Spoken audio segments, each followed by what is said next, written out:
straight off a slump, a crazy motherfucker named Nipsey. I'm turned up cause I grew up in the 60s. Caution to you rap niggas try and diss me. I go hard, that's why your bitch wanna flip me. Big guns, nigga turn rivals into rosaries, extended clips. I give a fuck who you. Guys, what is up? Welcome to another episode of Maximilian Must Know. We are looking at our first send today from the house that is Hugo Boss. Adriana from Decan Shop has sent me a few for sample shopping, and we've talked about those.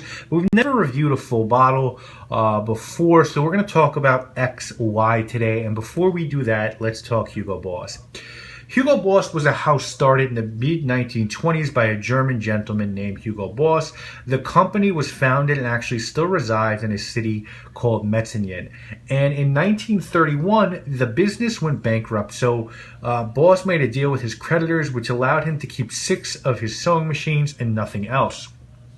That year, he became a member of the Nazi Party, which helped his economic situation. He designed Nazi uniforms, and there's a pretty prominent photograph of him in his apartment with Adolf Hitler.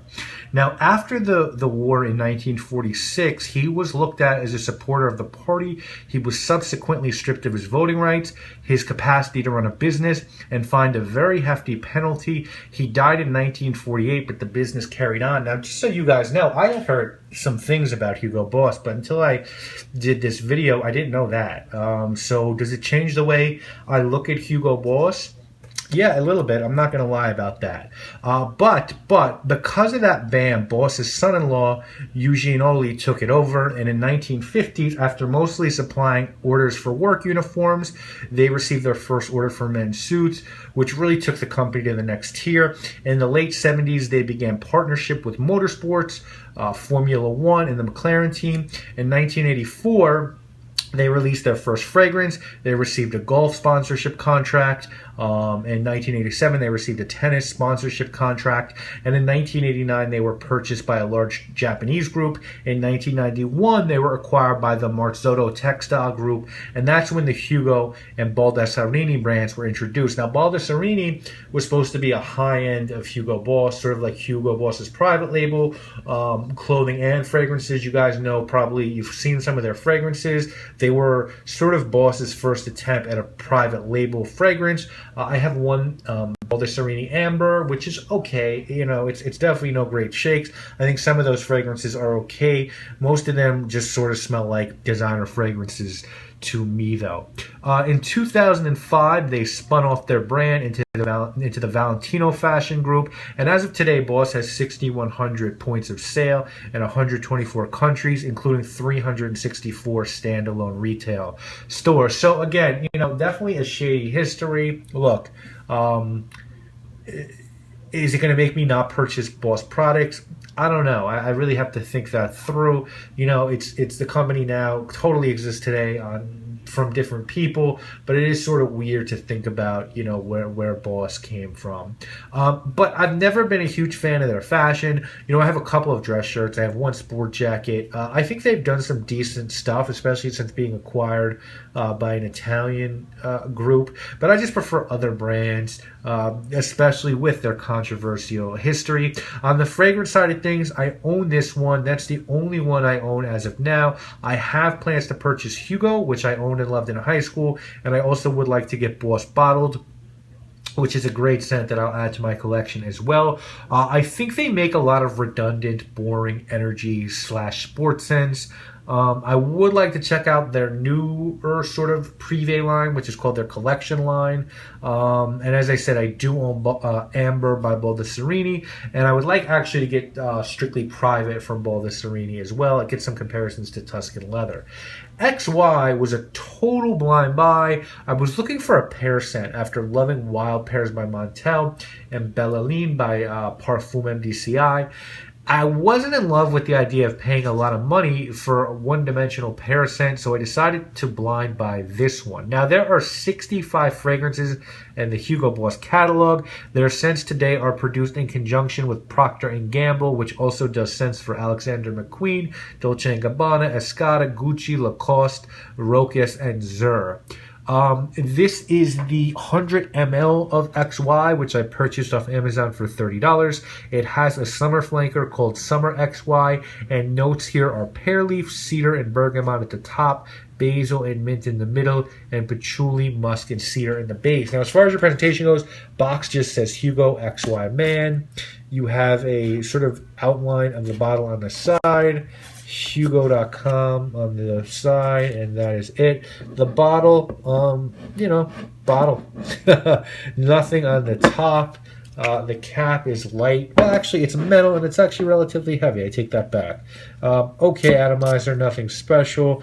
Nothing on the bottom.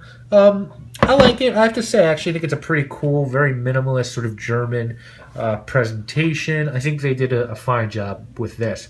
And so I was looking to find a really good designer pear scent here, and man, did I get a dud. But I did finally find that great pear scent, which we're going to take a look at in a couple of weeks, and it only cost me $13. Regardless, let's break down XY.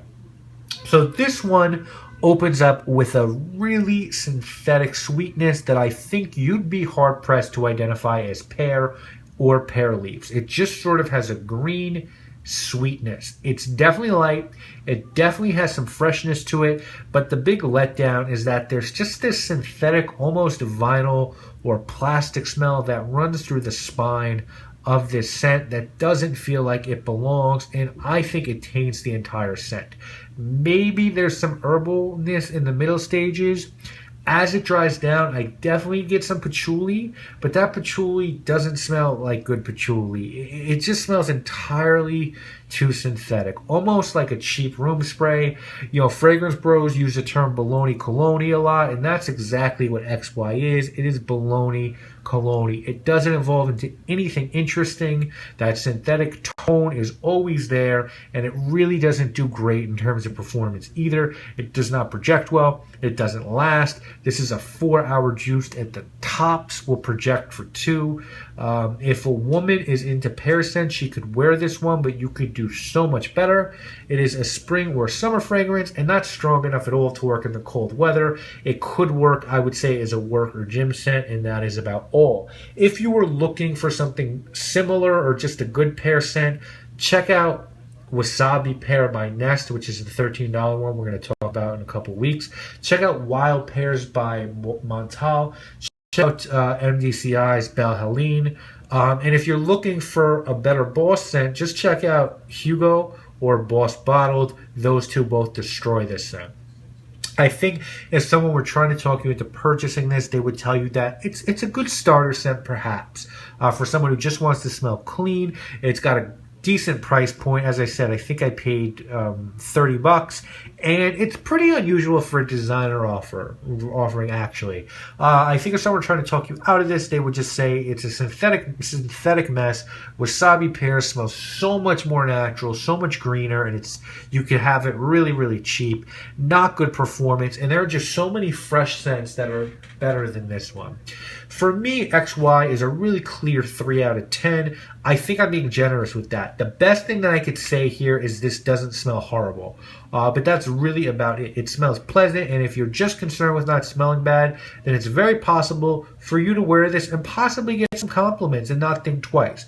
But if you're here watching my cologne videos, chances are you're interested in scent, and at that point, skip this one. The price is fine, the presentation's pretty cool, but there isn't one thing at all special about XY. When I get Hugo or Boss Bottles, I would definitely like to do another review, because this is a house that's capable of producing good fragrances. They need to edit down some of their releases and pay more attention to producing less unique and high quality fragrances. Less fragrances in general and more unique and high quality ones. So guys, that has been my review of XY. If you have any questions about this fragrance, please feel free to reach out, leave a comment, and I'll see you guys again next week with more videos. My name is Maximilian. You broke, nigga, you can follow me. It's fuck bitches, get money, keep some hollow heads logically. And I'm aware I'm a cyber.